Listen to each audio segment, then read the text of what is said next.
Friends, am I audible to everyone? मेरी आवाज आ रही है? Yes sir. चलिए लेट्स गो अहेड।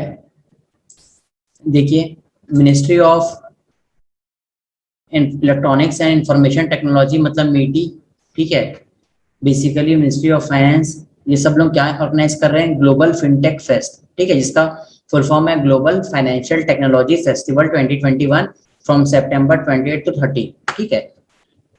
इसमें क्या है बेसिकली?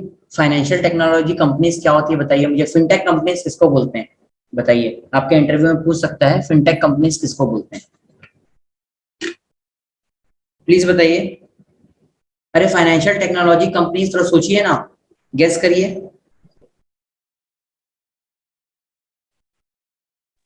सर जैसे एनपीसीआई है सर। हाँ, एनपीसीआई का फुल फॉर्म क्या है? Uh, sir National National Payment Corporation of India. हाँ, ठीक है। और क्या है? मतलब फिनटेक क्या है? आप तो एग्जांपल दे दिए, ऐसे ही सर बताइए। जो हाँ, सर जो फाइनेंस और टेक्नोलॉजी दोनों का मतलब यूज करते हुए सर्विस प्रोवाइड कर रही है सर। अच्छा। फाइनेंशियल सर्विस प्रोवाइड कर रही है टेक्नोलॉजी का यूज करते हुए। फिनटेक कंपनीज उनको बोला जाता है जो, हाँ, जो टेक्नोलॉजी को यूज करके फाइनेंशियल सर्विसेज आपको प्रोवाइड कर रहे हैं। अब मुझे ये बताइए, फाइनेंशियल सर्विस क्या क्या होती है? फाइनेंशियल सर्विस जैसे आईएफएससी बना है, ठीक है, सबको पता है आईएफएससी का फुल फॉर्म। आईएफएससी कहाँ बना है? अरे गिफ्ट सिटी तो पता गिफ्ट होगा ना सिटी। आप लोगों को, gift city. Yes sir, Gujarat में। हाँ, गुजरात में बना है, ठीक है। तो वहां पे हम लोग इंटरनेशनल फाइनेंशियल सर्विस प्रोवाइड करेंगे, इंटरनेशनल फाइनेंशियल सर्विस सेंटर। तो मुझे ये बताइए, फाइनेंशियल सर्विस मतलब क्या होता है? Financial service. तो पेमेंट जैसे कि आरटीजीएस, एनईएफटी। अच्छा।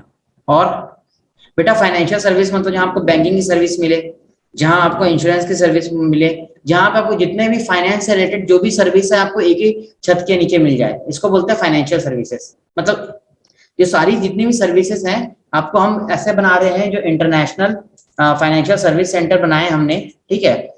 इसमें जितना भी आपकी फाइनेंशियल सर्विस है, ठीक है, वो आपको एक ही जगह मिलेगी। हम लोग फाइनेंशियल हब बनाने की कोशिश कर रहे हैं गिफ्ट सिटी को, ठीक है।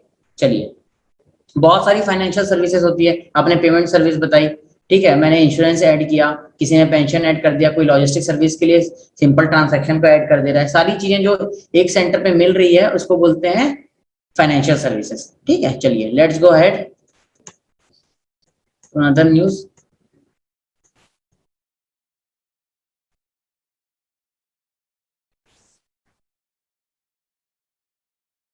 चलिए, recently prime minister Narendra Modi ji ने कुछ लॉन्च किया है, ठीक है, जिसका नाम है आयुष्मान भारत डिजिटल मिशन, ठीक है, आयुष्मान भारत डिजिटल मिशन। आयुष्मान भारत कौन सी योजना है, किससे रिलेटेड है ये बताइए मुझे। आयुष्मान हेल्थ। हेल्थ से रिलेटेड है, चलो ठीक है। तो जो डिजिटल मिशन इसमें ऐड किया गया है आयुष्मान भारत में, उसमें नाम से आपको लग रहा होगा कि क्या करेंगे। अपन इलेक्ट्रॉनिक कनेक्टिविटी देंगे, इलेक्ट्रॉनिक कनेक्टिविटी देंगे इसके। Digit Ayushman Bharat digital mission बोल रहे हैं, तो ठीक है, इसके हिसाब से चलिए इस न्यूज को गो अहेड करते हैं हम लोग। Let's go through this news. Unique digital ID for citizen health and care facilities, ठीक है। Records will be protected, step to help poor and middle class, ठीक है। चलिए लेट्स गो अहेड। पढ़ के हो जाएगा तो please give me a thumbs up.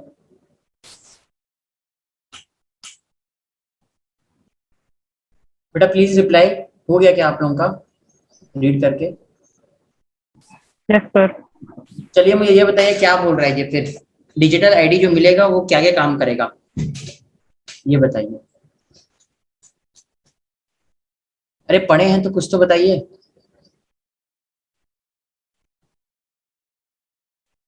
हाँ, अरे सबने पढ़ा है, 10 मिनट लिया है, मुझे ये बताइए कि क्या बोल रहे हैं ये इस आर्टिकल में।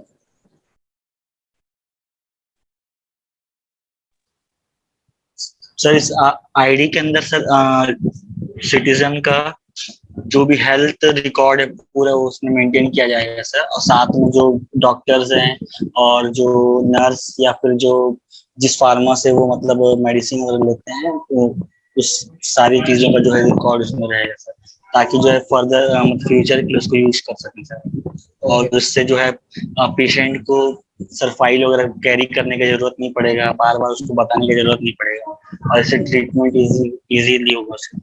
ओके ओके, मतलब हम एक नेशनल डेटाबेस बनाएंगे जिसमें सारे रिकॉर्ड्स अवेलेबल होंगे, और वो मेडिकल रिकॉर्ड्स क्या हर पेशेंट के इंडिविजुअल इंपॉर्टेंट रहते हैं, उनको डायग्नोसिस करने के लिए, कोई भी चीज नहीं डायग्नोस करने के लिए, तो वो इजिली एक्सेसिबल रहेगा। माइग्रेंट लेबर अगर यहाँ से वहां जाते हैं उन लोगों के लिए इजिली एक्सेसिबल रहेगा।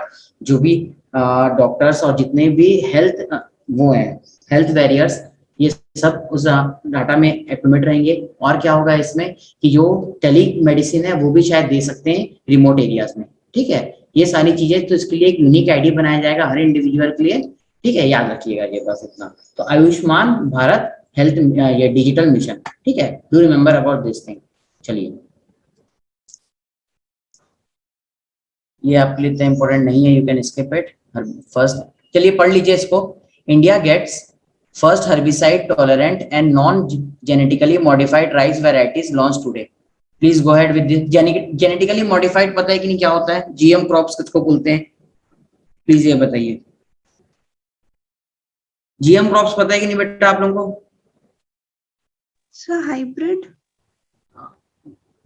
जीएम क्रॉप्स, जीएम क्रॉप्स मतलब बेटा जेनेटिकली मॉडिफाइड, उसमें उनके मतलब क्या है, जो जेनेटिक कोड है उसमें हम कुछ वेरिएशन करते हैं। ठीक है, जेनेटिक कोड जो होता है उसमें कुछ वेरिएशन करते हैं, उनको क्या हम ड्रॉट टॉलरेंट बनाते हैं, पेस्टिसाइड टॉलरेंट बनाते हैं। ठीक है, जैसे कि बीटी कॉटन, उसमें बैसिलस थ्रिंजिस उसका पूरा फुल फॉर्म है बीसी का, उसमें क्या करते हैं हम, वो जेनेटिकली मॉडिफाइड है तो उसमें पेस्ट ना लगे। ठीक है, उसके लिए हम क्या उसमें एक प्रकार का बीसी वो किए हैं, जो बैसिलस थ्रिंजिस है उसको उसके अंदर इंड्यूस किए हैं, तो उसके जीन्स को थोड़ा मॉडिफाई किए हैं। ठीक है, ये क्यों बनाते हैं? ताकि देखिए अभी क्लाइमेट चेंज हो रहा है, ठीक है, हो सकता है फूड इनसिक्योरिटी हो, तो दोनों है इसको प्रोपोगेट करने वाले भी हैं जेनेटिकली मॉडिफाइड क्रॉप्स को, और जो इसको डिस्करेज कर रहे हैं दोनों साइड के एंड पे हैं, दोनों अपने अपने प्रॉस कॉन्स बताते हैं। ठीक है, चलिए इसको स्किप कर सकते हैं, इसको बाद में पढ़ लीजिएगा। Let's go ahead with another news.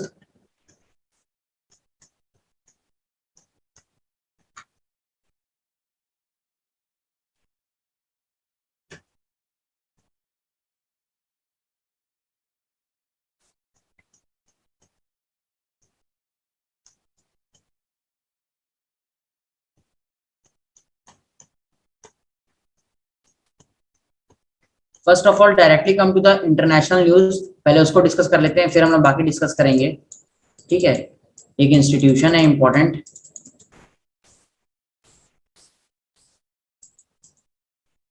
US warn Iran after IAEA says it was denied access to centrifuge workshop. Please मुझे ये बताइए, मैंने ये इशू पहले डिस्कस किया है, ठीक है, फिर से मुझे फुल फॉर्म बताइए आईएईए का। Please tell me the full form of IAEA. International atomic energy international agency. International atomic energy agency. ठीक है, ये बेसिकली क्या करती है, ये जो एजेंसी बनी है, ये इसका फॉर्मेशन कब हुआ था? इसका 1957 में हुआ था बेटा, डू रिमेंबर, इसका फॉर्मेशन 1957 में हुआ था यूनाइटेड नेशन से सेपरेटली। ठीक है, ये हम जो बनाए थे एजेंसी, ये एजेंसी क्यों बनाए थे कि इंटरनेशनल लेवल पे, ठीक है, इंटरनेशनल लेवल पे पूरा पे जो भी न्यूक्लियर एनर्जी है इसका पीसफुल यूज को प्रमोट करने के लिए, ठीक है, और किसको, और न्यूक्लियर वॉरहेड को डिस्करेज करने के लिए, ठीक है, उसको रोकने के लिए, इनहिबिट करने के लिए, इसलिए ये एजेंसी बनाई गई थी। ठीक है, अब ये एजेंसी क्या करती है, हर जगह जाके जहां पर भी न्यूक्लियर एनर्जी को ऐसा लग रहा है कि लोग न्यूक्लियर वेपन्स बना रहे हैं, न्यूक्लियर आर्मामेंट हो रहे हैं, तो वहां जाके ये अपना थोड़ा विजिलेंस रखती है। ठीक है, तो ईरान जो है इसको एक्सेस नहीं देता है इस एजेंसी को, इंटरनेशनल एटॉमिक एनर्जी एजेंसी। ठीक है, आपके एग्जाम में क्वेश्चन आएगा आईएईए का हेडक्वार्टर कहाँ है? किसी को पता है बेटा आईएईए का हेडक्वार्टर कहाँ है? वियना, वियना में बेटा। वियना कहाँ पर है? ऑस्ट्रेलिया। ऑस्ट्रिया बेटा, ऑस्ट्रिया, ऑस्ट्रेलिया नहीं, ऑस्ट्रिया, जहां से वर्ल्ड वॉर 1 चालू हुआ था, ऑस्ट्रिया। ठीक है, ऑस्ट्रिया। Yes sir. हाँ, प्लीज डू रिमेम्बर, ऑस्ट्रेलिया नहीं है, ऑस्ट्रिया है। ठीक है, वियना। ठीक है, बहुत सारे कन्वेंशन होते हैं वियना में, तो do remember about this thing IAEA. ठीक है, और यूएस कई बार इस पे ट्रेड एम्बार्गो लगा चुका है ईरान पे। क्यों लगाता है यूएस ट्रेड एम्बार्गो? क्योंकि ये एक्सेस नहीं दे रहा है ईरान। ठीक है, चलिए।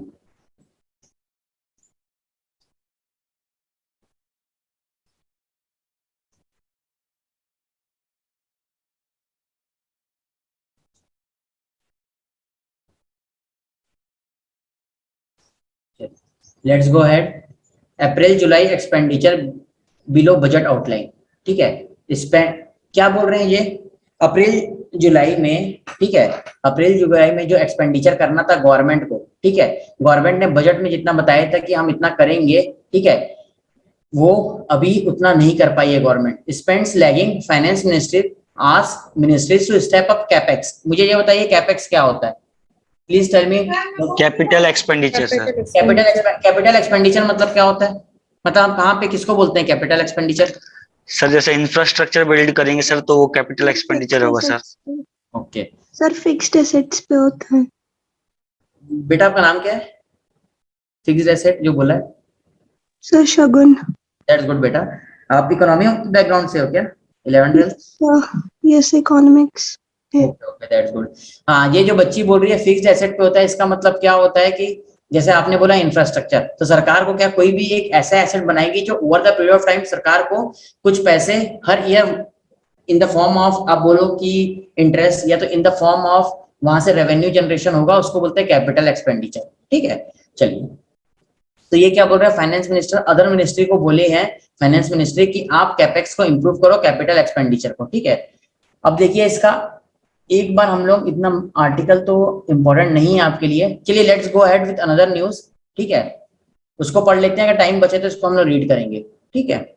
Under writing losses fall, profit jump 300% for general insurer. Please मुझे ये बताइए अंडर राइटिंग लॉसेस मतलब क्या होता है? अंडर राइटिंग लॉसेस फॉल, इसका मतलब क्या होता है? प्लीज मतलब लॉस कम रिकॉर्ड किए। अंडर राइटिंग लॉसेस, और बताइए बाकी बच्चे क्या होता है इसका मतलब? Please tell me the meaning of underwriting losses. अरे कुछ गेस सर जो करिए। अंडर राइटर होते हैं हाँ सर जैसे बैलेंस सर, शीट जब में नोट शेयर नहीं इशू होता होता है सर उससे रिलेटेड है क्या? अच्छा, एक एक करके शगुन बेटा आप बोलो, फिर मुकेश आप बोलना। सर बैलेंस शीट में नहीं लिखना है, मतलब जैसे पूरा लॉसेस रिकॉर्ड नहीं किया है बैलेंस शीट। लॉसेस रिकॉर्ड नहीं हो रहा है, अच्छा। और बताइए, और गेस करिए थोड़ा सा। आप लोग समवॉट सही बोल रहे हैं, फिर भी मैं चाह रहा हूँ कि बाकी बच्चे भी बोलें, इसका मतलब समझे क्या है। सर मतलब लॉस कम रिकॉर्ड किया और प्रॉफिट हो गया। हाँ बेटा। सर लॉसेस कम रिकॉर्ड किए और प्रॉफिट ज्यादा दिखा रहा है इसलिए। अच्छा चलिए ठीक है, अब देखिए मिलना चाहिए तो उतना मिलना मिलना। हाँ बेटा। कम मिलना, जितना जितना मिलना चाहिए था उससे कम मिलना, मतलब अंडर राइटिंग लॉसेस। अच्छा चलिए, अंडर राइटिंग लॉसेस मतलब क्या होता है, देखिए जो भी, जैसे समझ लो इंश्योरेंस कंपनी है, ठीक है, इंश्योरेंस कंपनी इंश्योरेंस प्रोवाइड कर रही है और बहुत सारे लोग उसको भी यूज नहीं कर पा रहे हैं, ठीक है, जितना वो सोच रही है उससे कम उसको देना पड़ रहा है, तो क्या हो रहा है उसके लॉस कम हो गए, ठीक है। इसको बोलते हैं, मतलब जितना उसको देना था उतना नहीं देना पड़ रहा है और उसको उससे कम देना पड़ रहा है इंश्योरर लोगों को, ठीक है, तो इसको बोलते हैं underwriting losses with respect to home, general insurers, मतलब इंश्योरेंस सेक्टर, ठीक है। इस कारण से क्या हुआ है, जैसे ये अंडर राइटिंग लॉसेस गिरे हैं नीचे तो इनके प्रॉफिट 300% जंप हो गए हैं, ठीक है, फॉर जनरल इंश्योरेंस इंश्योरर। अब समझ आया क्या बोले ये? बेटा नहीं आया तो फिर से बताऊंगा, फिर पूछिए। सर फिर से बता दीजिए। सर एग्जांपल लेके फिर से बता दे रहा हूँ बेटा। देखिए मैं, देवेश ने कुछ इंश्योरेंस लिया, ठीक है, अब मैं इंश्योरेंस के लिए 5000 पे कर रहा हूँ, ठीक है, मैंने हेल्थ इंश्योरेंस ही लिया, वो हेल्थ इंश्योरेंस लैप्स हो जाएगा 1 साल का, ये समझिए आप, ठीक है। अगर मेरी तबीयत खराब होगी तभी मेरे को इंश्योरेंस मिलेगा, नहीं तो मेरे को नहीं मिलेगा। तो जो इंश्योरेंस कंपनी है, जैसे मैंने नहीं लिया इंश्योरेंस, शगुन ने नहीं लिया, मुकेश ने नहीं लिया, ठीक है, हर्षित ने नहीं लिया, सायमा ने नहीं लिया, तो इसके कारण क्या हुआ, जो इनको हमने तो प्रीमियम पे कर दिया, लेकिन इनको क्या था, ये जो इंश्योरेंस कंपनी है हमने तो नहीं लिया इंश्योरेंस, तो उन लोगों को क्या हुआ, इसके कारण प्रॉफिट हो गया ना, तो इसको जो उन लोगों को हम लोग को पे नहीं करना पड़ा, इसको बोलते हैं अंडर राइटिंग लॉसेस जो है वो कम हो गए, और इसके कारण क्या हुआ, प्रॉफिट उस कंपनी का बढ़ गया। अब समझ आया यस कि सर। फिर और थोड़ा एक्सप्लेन करूं क्या? यस कि सर हो गया, आ गया ना? चलिए ठीक है, ओके। तो underwriting losses fall profit jumps 300% for general insurer. अब चलिए इसको एक बार हम लोग रीड कर लेते हैं, ठीक है। अच्छी न्यूज है इसको, प्लीज गो अहेड विथ। थोड़ा सा इकोनॉमी के न्यूज को आपको वेल वर्स हो जाए आप, मैं ये चाह रहा हूँ करके मैं इसमें ज्यादा फोकस कर रहा हूँ इंस्टेड ऑफ एडिटोरियल। उस पर बहुत फोकस कर लिया हम लोग। चलिए इंश्योरेंस सेक्टर में अभी एफडीआई लिमिट कितना है, हमने इसको डिस्कस किए हैं सर 49% ना। 75 74 डू रिमेम्बर एफडीआई लिमिट जब भी बढ़ती है ना, ठीक है, ऑटोमेटिक रूट में अभी किस में कर दिए हमने 100%, किस सेक्टर में हमने 100% ऑटोमेटिक। Telecom sir, telecom. हाँ तो ये सब याद रखिएगा। चलिए कंबाइंड रेशियो और ग्रॉस क्लेम्स मतलब वेयर इट इज रिटन बेटा, सर सेकंड रो में फर्स्ट लाइन लॉसेस प्रॉफिट के बाद combined ratio. Let me check. Losses combined ratio gross claim number of employees, इसी को बोल रहे हैं combined ratio gross claims. Yes sir. बेटा फर्स्ट लाइन ना। Yes sir. चलिए पढ़ लीजिए फिर इसको डिस्कस कर लेते हैं। बेटा इसमें लिख दिया करो ना चैट बॉक्स में, ठीक है, आप जो भी डाउट रहता है। चलिए अब मुझे ये बताइए, यहाँ पे लिखा है एक इंस्टीट्यूशन के बारे में, एक्सपोर्ट क्रेडिट गारंटी कॉर्पोरेशन, ये क्या है इसके बारे में मुझे बताइए please tell me. Export credit guarantee corporation, इसके बारे में बताइए। ये इंस्टीट्यूशन के बारे में शायद जो बच्चे इकोनॉमी पढ़े हैं उनके साथ डिस्कशन हुआ है, जो बच्चे नहीं पढ़े हैं वो ले सकते हैं। मुझे ये बताइए इसका मतलब क्या है, एक्सपोर्ट क्रेडिट गारंटी कॉर्पोरेशन ये क्या है। जो लोग एक्सपोर्ट करते हैं उनका अगर बाहर इन केस लॉस हुआ तो उसके लिए फिर ये लोग इंश्योरेंस प्रोवाइड करते हैं।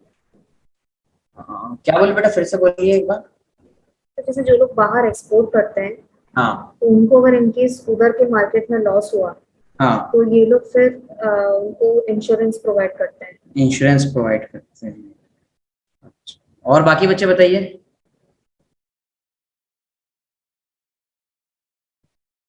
अरे बाकी बच्चे भी तो पढ़े होंगे ना, एक ही बच्ची पढ़ी है क्या। इंश्योरेंस फॉर मैराइन ट्रांसपोर्ट, अच्छा और बताइए।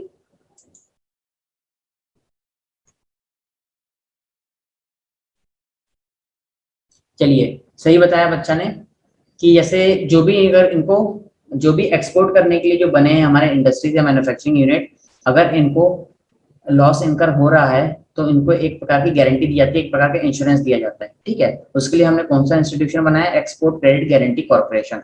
इसको कौन ओन करता है, ये गवर्नमेंट ओन कंपनी है, याद रखिएगा।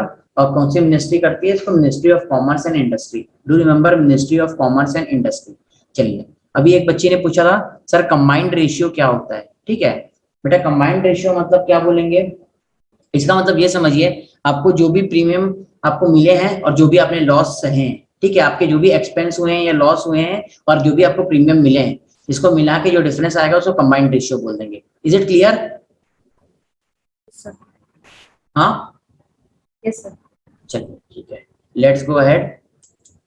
ये समझ आया ना, ये article underwriting losses fall profit jumps 300% for general insurer, ठीक है। चलिए अब देखिए फिर से आया ₹10,000 करोड़ टेक्सटाइल पीएलआई नोटिफाइड। चलिए पीएलआई का फुल फॉर्म क्या है ये बता दीजिए। Sir production link initiative incentive, production link incentive scheme.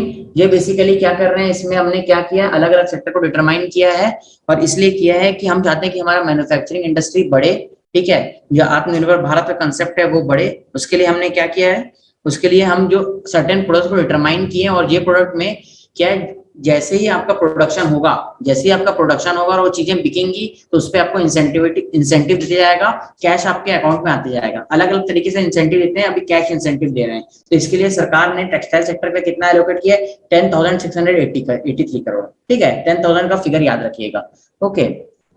चलिए It means more claims are paid this year by insurance company. नहीं बेटा, अगर मोर क्लेम पे करती है इंश्योरेंस कंपनी तो उनको प्रॉफिट नहीं होता। डिस्पाइट इसमें लिखा है कि अगर ये फर्स्ट पैराग्राफ में लिखा है एक क्लेम उन्होंने दिया है लेकिन उसके बाद भी प्रॉफिट हुआ है क्योंकि और ज्यादा प्रीमियम लोगों ने पे किया है, ठीक है। ये सुनील, इज इट क्लियर। चलिए आप रिप्लाई मत करिए, कोई दिक्कत नहीं है, लेट्स गो अहेड। ठीक है, quarterly employment survey April June 2021, employment in 9 sector at 3.08 crore, covid job cuts in 27% establishment. ठीक है, अब देखिए इसमें सबसे पहले आप लोग, इसमें कोई इंस्टीट्यूशन इंपॉर्टेंट अभी नहीं दिख रहा है बेटा, इसको हम लोग स्किप कर सकते हैं, we can go to another news. चलिए आज के इसमें इकोनॉमी में इतनी ही आर्टिकल इंपॉर्टेंट थे, let's go ahead back to the another topic. याद रखना अंडरराइटिंग लॉसेस क्या होता है, इतने ज्यादा आरआरबी के एग्जाम में टफ क्वेश्चन पूछ रहे हैं ना, अगर इकोनॉमी नहीं आएगा तो करंट अफेयर्स समझना भी मुश्किल हो जाएगा। बेसिकली इस एडिटोरियल में क्या लिखे हैं प्रताप भानु मेहता सर, इनका बहुत अच्छा आर्टिकल रहता है जनरली प्रताप भानु मेहता सर का, the seas of the Quad. Quad एक आपको पता है डिफेंस सिक्योरिटी डायलॉग है, ठीक है, इसके पहले ऑकस हुआ था, ऑस्ट्रेलिया यूके यूएस मीटिंग हुई थी जिसमें ऑस्ट्रेलिया को सबमरीन दी जा रही थी यूएस के द्वारा, यूके के द्वारा और यूएस के द्वारा, ठीक है, और फ्रांस और इस यही लेके थोड़ा सा बिटरनेस आ गई थी रिलेशन में, ठीक है, फ्रांस की। अब ये क्या बोल रहे हैं, क्वाड की जो मीटिंग हुई है उसमें the seas of the Quad, it is an important political signal, it will be tested on climate, covid and critical technologies. आपको पता है जब अभी कोविड आया था तो जो क्वाड ग्रुप्स हैं इन्होंने सबने क्या बोला था, उस समय सेकंड वेव इतना ज्यादा सीवियर नहीं था इंडिया में, ठीक है, सेकंड वेव आने के पहले की बात में ये था कि यूएस इंडिया इंडिया क्या प्रोवाइड करेगा, इंडिया प्रोवाइड करेगा ऑल ओवर, उसमें जो भी कोविड जैब्स हैं वो प्रोवाइड करेगा इंडिया, ठीक है, यूएस और जापान फाइनेंस प्रोवाइड करेगा, ऑस्ट्रेलिया, ये सब जो थर्ड वर्ल्ड कंट्रीज है इसमें सब क्या करेंगे, ऑल ओवर वर्ल्ड में इन लोग कोविड के वैक्सीन को पहुंचाएंगे, ठीक है, ये चीज था। क्लाइमेट चेंज आपको पता है, पेरिस क्लाइमेट डील हुई है, अभी आईपीसीसी की रिपोर्ट आई है, ठीक है, और क्रिटिकल टेक्नोलॉजीज। अच्छा मुझे ये बताइए आप लोग, एक मिनट बेटा, अरे मैं भूल रहा हूँ लिटरली, चलिए ठीक है, इसको आगे क्रिटिकल टेक्नोलॉजीज को हम लोग देख लेंगे क्या लिखा है इसमें, ठीक है, यहां से पढ़ना चालू किए। Third, tech critical technologies supply chain and infrastructure, please go ahead with this news, with this paragraph, ठीक है, मैंने वाटरमार्क किया है, दिख रहा है, is it visible? Yes sir. चलिए यहाँ से पढ़ना चालू किए।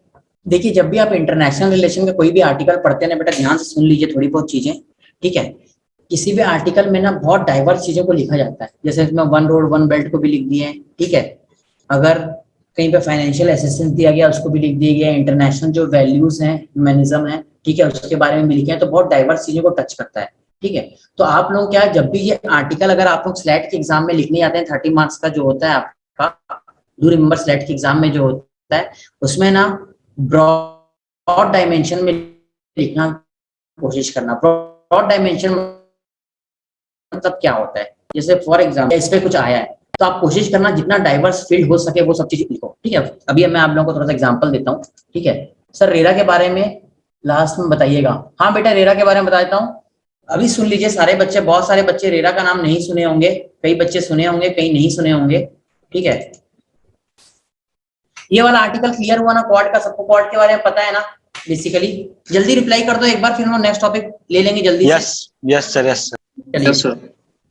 याद रखिएगा रेरा, हाँ ये मतलब क्वाड, ठीक है। Let's go ahead with RERA.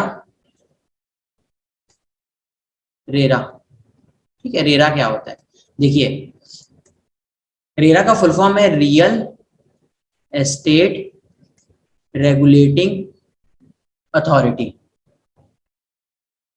तो अभी चाइना का भी क्वाड है ना? नहीं बेटा चाइना नहीं है, रेगुलेटिंग अथॉरिटी, ठीक है, अथॉरिटी, ये रेरा का फुल फॉर्म है।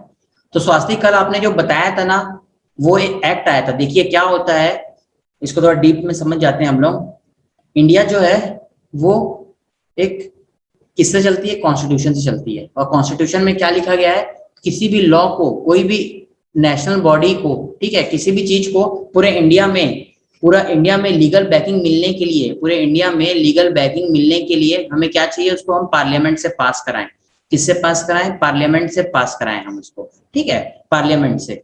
अब पार्लियामेंट से पास होगा तो पार्लियामेंट में सबसे पहले कोई भी चीज आती है तो बिल के फॉर्म में आती है, ठीक है, बिल के फॉर्म में आती है। तो आप कल जो बोल रहे थे रियल एस्टेट, है ना, बिल जो आया था, तो रियल एस्टेट जो बिल आया था वो पार्लियामेंट में आया, जब पार्लियामेंट से पास हुआ तो रियल एस्टेट एक्ट बना वो, ठीक है। इस एक्ट के अंदर क्या लिखा गया कि एक ऐसी अथॉरिटी बनाना है जिसका नाम रेरा है, रियल एस्टेट रेगुलेटिंग अथॉरिटी। और ये क्या काम करेगी, ये क्या काम करेगी, ये रेगुलेट करेगी रियल एस्टेट सेक्टर को। बड़े बड़े जो शहर हैं, टियर 1 टियर 2 सिटीज है, इसमें जो भी रियल एस्टेट इसको रेगुलेट करेगी। बेसिकली क्या होता है आप देखिएगा, जैसे समझ लो फॉर एग्जांपल देवेश एक बिल्डकॉन है, देवेश बिल्डकॉन बहुत बड़ी कंपनी है, ठीक है, देवेश बिल्डकॉन बहुत बड़ी कंपनी है। अब मैं कैसे करूंगा, मैं नोएडा में मैं एक प्रोजेक्ट लेके आया, ठीक है, मैं क्या बोला, नोएडा सेक्टर 32 में मैं एक बिल्डिंग बनाने जा रहा हूँ, ठीक है। कितने, मैं एक बिल्डिंग बना रहा हूँ 7 फ्लोर की, ठीक है, और कितने हाउस हैं इसमें समझ लीजिए आप, ऐसे करके मैं 3 बिल्डिंग बनाऊंगा, ऐसे कुछ समझ लो 500 तो 600 फ्लैट्स बना रहा हूँ मैं, ठीक है, कि ऐसी बिल्डिंग बना रहा हूँ नोएडा में बोला। अब दिवेश बिल्डकॉन ने क्या किया, जिसको जिसको बुक करना है वो बुक कर लो, ये लोग आएंगे बुक करेंगे, और जैसे ही मुझे बुकिंग अमाउंट मिलता है ना, मैं ये बिल्डिंग का आधा काम करता हूँ, ठीक है, आधा काम किया मैंने, और मैं ये पैसे को कहीं और लगा दिया दूसरी जगह, ठीक है, दूसरे बिजनेस में लगा दिया। इससे क्या हुआ, मैं ये सोच के लगाऊंगा कि मेरे पास फ्यूचर में और पैसे आएंगे, बाकी लोग बुक करेंगे तो मैं इसको बना दूंगा, तब तक मैं ये प्रोजेक्ट भी चालू कर देता हूँ, ठीक है। ये गुड़गांव में चालू कर दिया, समझ लो मैं गुड़गांव में या कहीं और पे, ठीक है, चालू कर दिया। इसके कारण क्या हो रहा था, अब समझ लो किसी प्रॉब्लम के कारण देवेश बिल्डकॉन के पास नहीं आए पैसे, तो क्या हो रहा है, जो पैसे दे चुके हैं, ये बिल्डिंग कंप्लीट नहीं हुआ है, ये हो गया स्टॉल्ड प्रोजेक्ट, ये हो गया स्टॉल्ड प्रोजेक्ट। और क्या हुआ, जो पैसे दे चुके हैं, ठीक है, इनके पैसे फंस गए, इनके पैसे लॉक इन हो गए, इनके पैसे लॉक इन हो गए। अब क्या हो रहा है, इनको ऑलरेडी कहीं भी रेंट भी देना पड़ रहा है, और यहाँ पे लॉक इन हो गया तो इस पे इंटरेस्ट भी नहीं मिल रहा है, ये तो ये लूज लूज सिचुएशन में आ जाते हैं। कौन, तो बायर है, हम जैसे कॉमन बायर, ये लोग लूज लूज सिचुएशन पे आ जाते हैं। तो क्या किया, इसको गवर्नमेंट टैकल करने के लिए, इस चीज को टैकल करने के लिए गवर्नमेंट ने रेरा लेके आई है। अब रेरा क्या है, अगर आज की डेट में गवर्नमेंट कंपलसरी कर दिया, अगर आप सोसाइटी बना रहे हैं तो आपको रेरा रजिस्टर्ड होना पड़ेगा, ठीक है। रेरा रजिस्टर्ड हो गया तो क्या है, आपको सबसे पहले, हम लोग कल जो पढ़ रहे थे वाटर हार्वेस्टिंग, इसको फुलफिल करना है, वाटर हार्वेस्टिंग को, ठीक है, ये नॉर्म्स को, जितने भी नॉर्म्स दिए रेरा, वो सारे नॉर्म्स को आपको फुलफिल करना है। और रेरा ये भी बोली है, रेरा ओवरसाइट रखेगी कि जैसे देवेश बिल्डकॉन कंपनी अगर इसी प्रोजेक्ट के लिए पैसा लिए तो ये पैसा इसी प्रोजेक्ट में लगेगा, दूसरी जगह नहीं होगा, स्पिन ऑफ नहीं होगा ये चीज, ठीक है। तो ये काम कौन कर रहा है, रेरा। समझ आया स्वास्तिक। अब आप जो बोल रहे थे, मैं बोल रहा था रियल एस्टेट रेगुलेटिंग अथॉरिटी, आप बोल रहे थे नहीं सर इंटरनेट में तो कुछ और दिखा रहा है, मैं बोला बेटा वो एक्ट है, उस एक्ट के अंदर बोला गया है कि रेरा बनेगा। समझ आया? Yes sir. ठीक है, चलिए बाकी बच्चों को भी आ गया ना, जिनको नहीं पता है, जो नहीं पढ़े पॉलिटी। यस सर, आ गया। ठीक है, चलिए let's go ahead.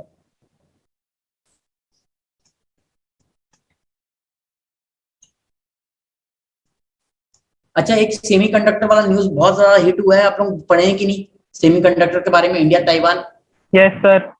India Taiwan करने वाले सेमीकंडक्टर पे। अभी ग्लोबल सिचुएशन क्या हुई थी थोड़ा सा सुन लीजिए आप लोग, जिन बच्चों को नहीं पता है। बेसिकली कोविड आया, कोविड में क्या हुआ, वर्क फ्रॉम होम बढ़ गया। वर्क फ्रॉम होम बढ़ने के कारण क्या हुआ बेटा, जितने भी मतलब जो गैजेट हैं इनकी डिमांड बढ़ गई, ठीक है, जो भी हार्डवेयर्स हैं इनकी डिमांड बढ़ गई, है ना। अब इनकी डिमांड बढ़ने के कारण क्या है, इसमें सेमीकंडक्टर लगता है। अब इसमें सेमीकंडक्टर लगता है तो ये पूरा जो वो है, ठीक है, तो इनकी एक डिमांड बढ़ गई। दूसरा चीज क्या है, दूसरा चीज कोविड के कारण बहुत सारी जगह लॉकडाउन हुआ, तो जो ट्रांसपोर्टेशन सर्विस है, लॉजिस्टिक सर्विस है, वो रुक गई, ठीक है। सप्लाई चेन में डिसरप्शन आ गया, जिसके कारण बहुत सारी जगह सेमीकंडक्टर नहीं पहुंचा। इसके कारण क्या हो रहा है, अभी देखो सेमीकंडक्टर बहुत सारी जगह यूज होता है, ऑटोमोबाइल सेक्टर से लेके हमारे लैपटॉप, कंप्यूटर, इवन फोन, हर जगह सेमीकंडक्टर यूज होता है, ठीक है। सेमीकंडक्टर जो डिजिटल डिस्प्ले है, आप देखिए टीवी वी हर जगह सेमीकंडक्टर्स यूज हो रहे हैं। इसके कारण क्या हो रहा है, सेमीकंडक्टर के शॉर्टेज हो सकते हैं। तो उसको ओवरकम करने के लिए इंडिया और ताइवान, आपको पता है ताइवान को कैपिटलिस्ट रूल करते हैं, और जो मेनलैंड चाइना है इसको कौन रूल करते हैं, इसको रूल करती है कम्युनिस्ट पार्टी, ठीक है। और ताइवान इसलिए इंडिया को हमेशा प्रमोट करता है। जब देखिए गालवान वैली क्लैश भी हुआ था, तो ताइवान वाले जो थे वो इंडिया को, इंडिया की आर्मी ने जो बहुत ब्रेवरी और करेजियस अपना दिखाया था कि बहुत वेलर के साथ फाइट किया था, उसमें उन्होंने प्रभु श्री राम का एक फोटो लगाया था और दिखाया था ड्रैगन को मार रहे हैं। तो ताइवान ऑलवेज सपोर्ट जो भी एंटी चाइना सेंटीमेंट है, क्योंकि ताइवान का कहना है कि वो इलीगली ऑक्युपाइड है, ठीक है। ये दोनों अलग अलग तरीके से, चाइना इसको वन चाइना पॉलिसी के अंदर ताइवान चाइना के अंदर ही आता है, ये बहुत डीप है, उतना डीप नहीं जा रहे हैं हम, बस ये समझ लीजिए ताइवान को कैपिटलिस्ट रूल करते हैं, ठीक है। तो ताइवान और इंडिया ये डील साइन करने वाले हैं सेमीकंडक्टर का, तो हो सकता है ये डील गेम चेंजर हो जाए, ठीक है। सो डू रिमेंबर ये वाली आर्टिकल आज नहीं तो कल न्यूज में आएगी, ठीक है, जब ये डील साइन हो जाएगी। Is it clear? Yes sir. Yes, sir. ये सेमीकंडक्टर वाला देख लीजिएगा न्यूज एक बार आप लोग, ठीक है। बाकी तो दैट्स ऑल फॉर टुडे। आज के इसमें बहुत ज्यादा नहीं आया है, सब ये एडिटोरियल आया है, ये इतना इंपॉर्टेंट नहीं है, तो इतने पे हम लोग रैप अप करते हैं हमारा सेशन, ठीक है। Okay, thank you. किसी को कोई डाउट है आजकल पिछली क्लास पुरानी क्लास से लेके तो हम लोग डिस्कस कर सकते हैं, नहीं तो मैं रैप अप कर रहा No, हूँ। sir. चलिए, okay, thank you sir. Thank you sir, bye. Bye बेटा। Thank you sir.